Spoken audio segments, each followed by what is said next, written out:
What's going on, guys? Roma the Roamer. In this video, I'm going to go over how to use other people to scale your book business. By the way, I'm on my way up to Wisconsin right now. I'm staying at a cabin overnight up there, and then after that, I'm going into the fucking woods for 2 weeks, and I'm having my business run without me. Guess what? My business is going to operate in my absence. My business is going to grow. My business is going to generate revenue while I'm not there. How do I know this? Because I've set up people and I know how to leverage other people in order to scale my business. In 2018, I hired my first employee. I lived at my parents' house and I didn't have that much money, but I knew if I wanted to scale my business, I couldn't work a $12 per hour job. And the $12 per hour job that I'm talking about was the job that I was working within my own business to list inventory. I knew that I should not be listing inventory after studying my mentors, after studying people in business who were light years ahead of me. None of them were doing the 10 to 15 to even $20 or $30 per hour jobs. They were focusing on scaling their business, and they would pay other people to do those jobs for them, whether it's an independent contractor, an employee, hiring out a third-party service. Everyone I learned from huge booksellers to other types of businesses, they always hired people. So when I lived with my parents, I hired my first employee. They came over, they worked in the garage, and I remember it felt so weird to have somebody do a job that used to consume hours of my time. I used to spend hours listing, and now that I wasn't listing, I was upstairs and I was like, what should I do? Should I watch Netflix? And I felt bad. I couldn't watch Netflix because I felt like, okay, they're working right now, so should I. My employee was working, so I should also be working. So for a while, I couldn't work. If my employees were working, I couldn't also work. I also had to work. I couldn't go watch Netflix. I couldn't chill. Now my employees, I have so many employees that basically they're always working, so I don't feel bad if I'm watching Netflix or traveling or doing something else because I know someone in my business is always working. The title of this video, though, is how to use other people to scale your business. 2018, hired my first employee. 2019, I finally found out how to create systems for my business. I read the book, The E-Myth. By the way, everybody should check out the book, The E-Myth. It is an amazing book, and it really highlights the core principles. So if you guys want to build a business that operates in your absence, if you guys want to build a real business, read The E-Myth. And it's got a lot of common sense stuff in it, but you need to read that book. You need to read books like that at least. The E-Myth is one of the books. Work the System by, I think his name is, I want to say, Michael Gerber is the E-Myth.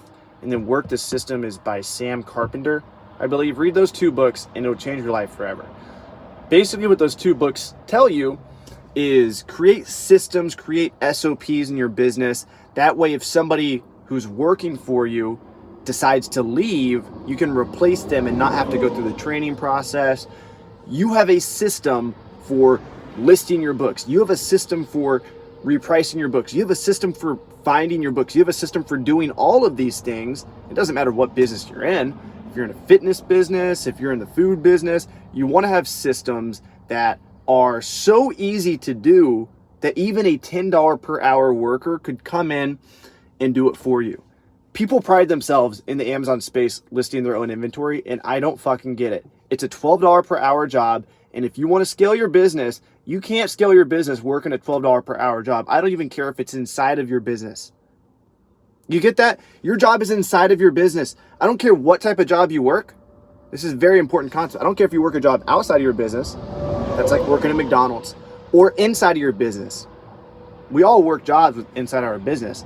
But you can't be working the $12 job inside of your business and expect to make more than $12 per hour in the long run. Like seriously, if you took the average Amazon seller, I bet their hourly wage comes somewhere between $12 and $20 an hour. It's just the raw truth. It's because they're not focusing on the $30, $40, $100, $1,000 an hour jobs that are building your business, not working inside your business.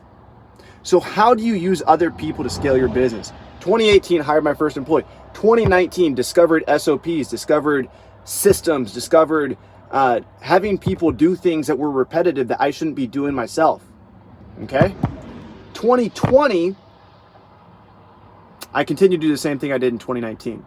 2021, this year, I discovered you need to give people incentives if you want your business to grow. If you don't give people incentives, I'm talking about the important people. Okay, listing, there's not a whole lot of incentives that need to be done there. How does your Amazon business grow? How does any business grow?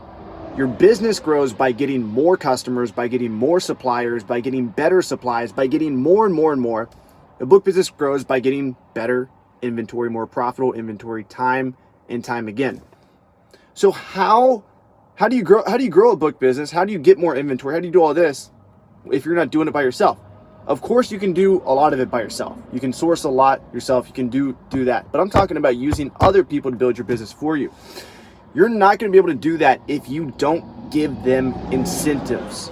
It is so important to give the people in your business who are doing some sort of sales or acquiring suppliers, if they're the face of your business, if they're communicating with customers, if they're going out, if they're finding inventory for you, if they have any process, if they have any involvement in the process of acquiring inventory, you 100% need to give them some sort of incentive. You need to tell them, hey, if you get 100 units, I'm going to pay you an extra $50. Hey, if you close 10 deals in a row this week, I'm going to pay you an extra $100. And by deals, it can be whatever you want. But guys, we're an inventory-based business. I see Flips for Miles in the house. What does he do? He does a lot of online arbitrage. He does a lot of shoes. He does a lot of things like that. So if Miles took my advice, what he would do is he would hire a VA, and then he would tell the VA, hey, look, if you find 20 deals, I'll pay you an extra $50. And you will be so surprised when you take somebody's robotic job of doing this, then that, then this, then that, and you add just a little bit of incentive, a little bit of a reward for them to find more inventory or get some result done, you'll be so fucking surprised on how your business skyrockets. So bottom line, I'm talking to somebody who's around my stage in business, because most of the time I make these videos for myself, actually. Bottom line is stop being so fucking greedy and give some piece of the pie to your employees, and give it to the right employees. If somebody's listing books for you, should you give them percent profit? I get this question, and it's completely wrong. Why would you give a lister a percent of the profit? Okay, one week you bring them books that are worth $1,000. The next week you bring them the same number of books, but the books happen to be worth $10,000. Now, are you going to pay your lister 4 times as much? No, that's absolutely absurd. You want to pay the people in your business who are actually going out and they have some sort of involvement in the inventory, in the clients that you deal with. They have some sort of involvement with the profit.